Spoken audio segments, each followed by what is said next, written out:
What is going on, everyone? Talon back here, and today we got a bunch of Twitter reveals on a Sunday of all days. Sunday Japan time, Saturday for most of the other countries in the world. But regardless, we got the information for the EZA on the SSJ2 Caulifla, the SSJ Berserk Kale, the physical one, and we also got news that the global first LR UI Goku is also coming to JP. All of this coming up this week. And then I also want to mention the fact that of a couple of things that will be coming up very, very soon as well, because I know some people are either going to potentially want to summon for like the LR UI Goku or potentially save some stones or their coins or anything like that. So let's just go ahead and get right into it. So first off, let's quickly translate Caulifla and Kale. Goresh and I both did it actually on our podcast today. If you're, by the way, not catching those podcasts, you can go ahead and check those out. The playlist will be at the end of the video, or you can go ahead and check it out in the description below.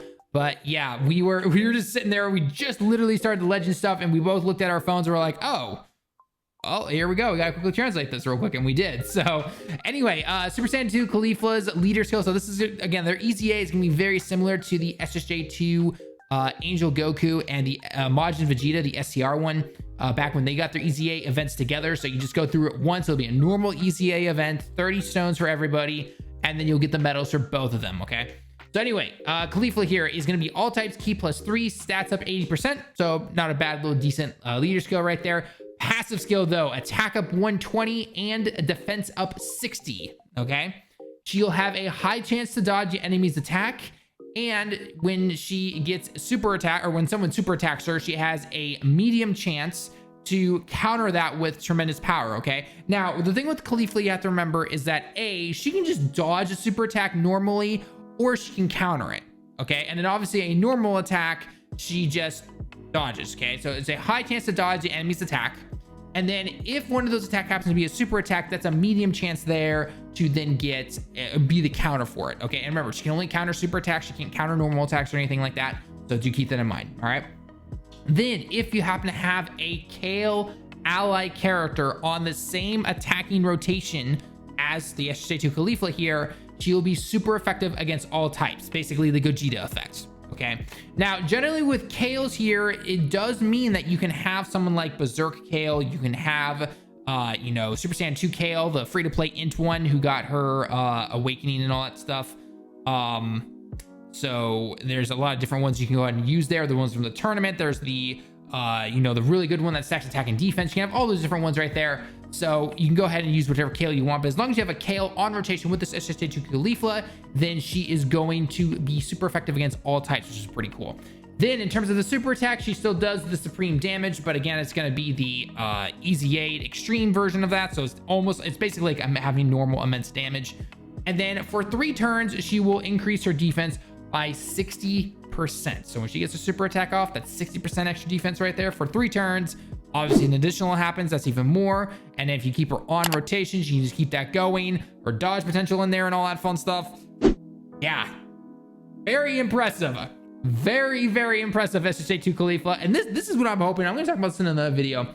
But with the AGO Rose now being done on the JP version of the game, all of the 70% / demigod 100% leads and the Trunks, Zamas, Goku Black, and the Vegeta Blue are all EZA now. So the big question is, are they going to start going into the 120s right away, or are they actually going to go into other EZAs, for example, like this, where we get multiple characters through one event in a month?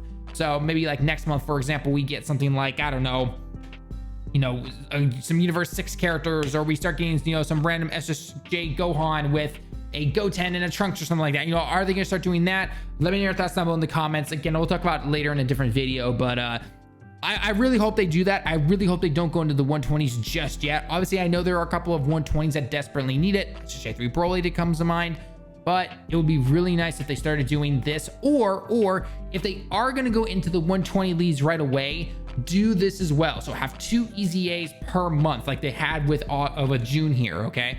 Where we get our Dokkan Fest one, because again, that allows them to then throw those guys back onto the shop with the red coins and have the EZA banners. So that's technically more money for them if you're somebody who summons on that banner. And then you also have an EZA event where they do this, where they bring back some characters that are good, but they could definitely use a boost, or maybe they aren't so good, but an easy egg would really buff them up a bit. That would be really cool to see right there. So hopefully they start to do that. And then, you know, if they also want to throw in an easy area like they did this month, I mean, think about it this way. We had 2 easy A events and an easy area. Can we make that a norm across the board every single month? I'm just saying, that'd be really awesome. Akatsuki, please, just do it. Just do it, okay?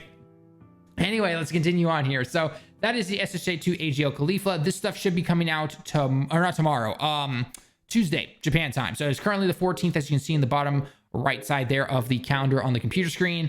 But yeah. Anyway, physical Kale here, okay? So this is just Kale Berserk mode, technically Super Saiyan, whatever you want to call her. Anyway, she's going to be physical types, Ki +3, stats up 100%. So that's pretty good right there. Passive skill, attack up 160%. She automatically does an additional attack with it being a super high chance. A super high chance right there. I think technically in English, that's the global version has directly translated that to a great chance or something like that. I just go by the kanji. This is cho, which means super. This is high, so super high chance to make that additional attack and additional super attack. So she can have up to 3 attacks in total, which is pretty good if you account the ability system. Okay. Then for the first turn that she shows up all the way until the end of the 6th turn, she will mitigate damage by 60%.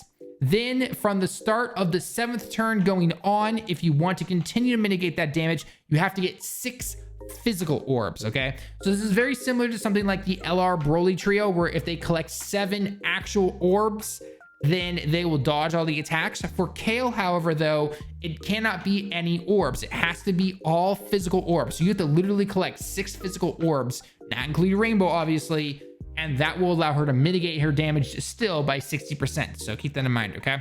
Then in terms of the super attack, she already has immense damage. So that's immense damage plus the easy aid effect. So that's awesome. And then it will greatly lower the enemy's defense, which is still kind of garbage. So yeah, that's what physical Kale is going to be doing. Again, that's going to be combined with the SSJ2 Caulifla, which is pretty cool. Definitely looking forward to that. And finally, yes, we are getting the easy, we're getting the LR Goku Black. I can't even speak right now. Yes, we are actually getting the LR UI Goku sign. Yes, so the STR LR that came to global a few weeks ago, I believe.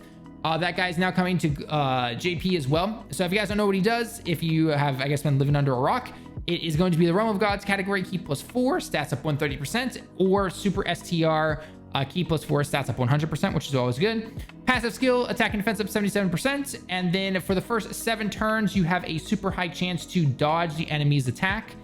And then from the 8th turn, it's just simply a high chance to dodge the enemy's attack. And every time that you dodge somebody, you'll get a +1 ki and attack and defense up 11% for a total of 77% attack and defense extra additional on there, and 7 ki in total. So technically, if you dodge all the times that you need to, you'll have a total attack of, what is that, 154 attack and defense, and then that's an additional 7 ki on top of, let's say you throw them under a normal Realm of Gods lead, so you're automatically gonna have 11 ki starting out, which is pretty good.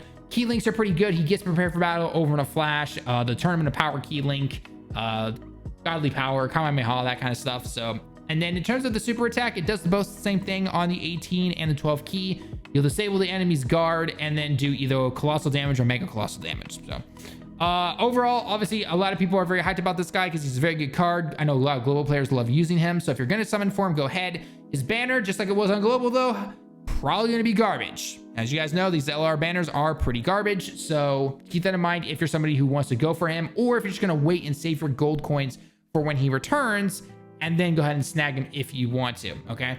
One thing I do want to quickly say real quick as we're wrapping up this video is the fact that this upcoming week, we should be seeing V-Jump, which is going to reveal the Dokkan Fest unit for not only July, I know it's technically the end of June / beginning of July, I just simply say the month because it's there.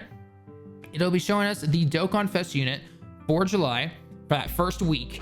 And then from the 7th on will also be the Tanabata banner. So the Tanabata banner will have a big, huge banner of featured units that's going to include that new Dokkan Fest unit, whatever it's going to be here. We'll find that out in a few days. And then it'll also bring back for the first time the LR Gogeta and Vegito LRs from the 5th year anniversary. So if you're someone who's been saving up your red coins for those guys, they are finally coming back. Or if you want to try and summon on the banner, get lucky, pull an LR on there, that will be possible as well. You do keep in mind though with the tanabata banner, which will start on the 7th of July, because that's when it is here in Japan.